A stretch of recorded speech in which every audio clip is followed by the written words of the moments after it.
In this video, we're going to start structuring the base page that we saw in the previous video.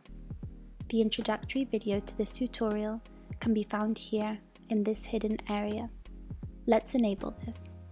For those who haven't seen the video, we hid the finish page in this section, as this is going to be the first area that we're going to build from scratch.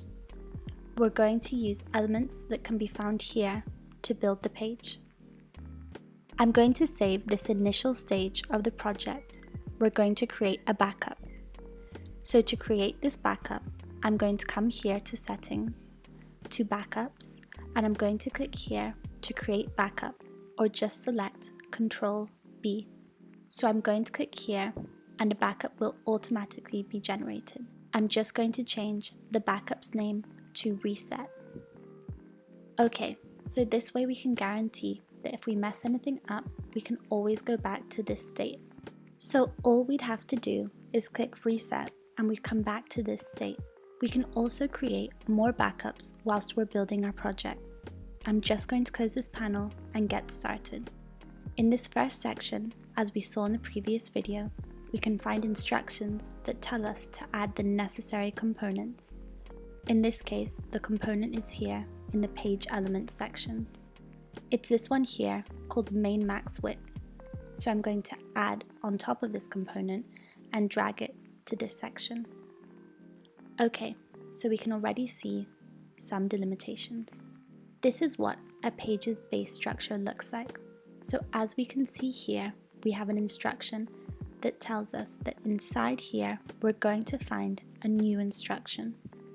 So we're going to come here to these arrows and we're going to expand this structure so that we can find this instruction. This element will show us where to place the menu. So I'm going to open this structure as well. Okay, so this is the last instruction, to add a simple menu.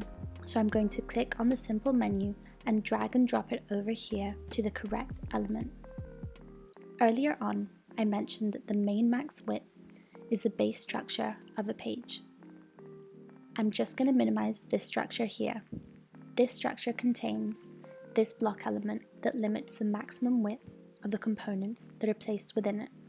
Just like the main content container and the footer, 3 sections that help organize the page in a cohesive way. So the menu will be placed in this first section. In the second, we will find almost all of the components that this page will contain. And in this last section, we will find the footer. So this is how we can organize the base structure of a page.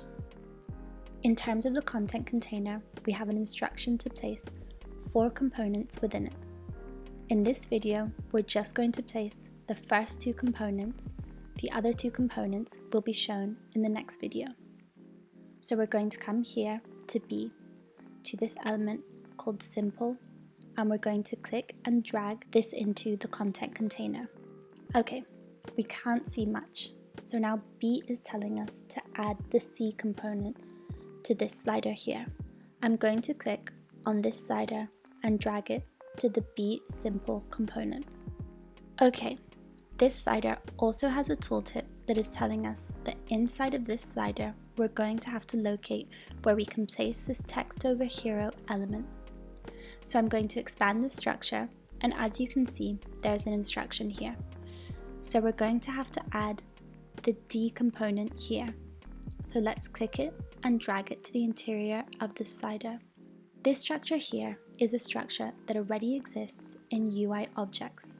So in this panel here, if we click it, a panel will open that contains a series of elements, structures, and components where we can find the slider. We can also find the slider within modules in the lists. I'm just going to show you here. So we can see it here, but with other values set against it. We can use these structures to develop other pages or add them to this page, for example. Every time we use this structure, we know that it will be in the slider, in the third element of this structure, that we should place other elements. Never in the slider, list wrapper, but always in the slider. So now we need to place the E in the correct container. So let's select E and drag it and drop it into its interior. Okay, we can already see a text element. It's also telling us that we should add F and G to this E component. So we're going to come here to F and we're going to drag it into E. Okay, we can see something here. And we're also going to go to G and click and drag and drop to E. Okay, we can't see much, but this is also a structure that we can find in the UI objects section, and it contains a tooltip. So it will be here within the component where we'll learn where we have to drop the H component and this highlight news element. Okay, so I'm going to expand, and in this flex item, we're going to place the highlight news. So I'm going to click and drag and drop this element to the flex item. We can see that something similar to the slider is happening here. Each time we use this structure in the development of other pages, for example, we should place the elements that we want to add within the flex item, never in the flex layout. The name has been altered here. If we use this using UI objects, the structure and element that we should use is called flex layout. We should never try and place elements in the flex items. Okay, so now we just need to place the footer in this last section. So we're going to click this component here and drag and drop it to this section here. Done. The base structure of the page is now complete, as we can see here on the canvas. Now we're going to enter preview mode to try and visualize this more clearly. And now I'm going to exit preview mode. We can also publish these modifications to the staging site. We can come here to publish in this staging area that we have.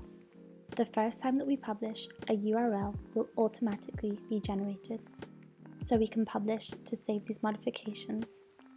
I'm going to allow the compression of these styles, and our URL has been updated. Okay, now all you have to do is click, and we can see everything that we have been building in a web environment. So we can share this URL with anyone who we want to share the development of this project with. And that's how easy it is to structure a base page.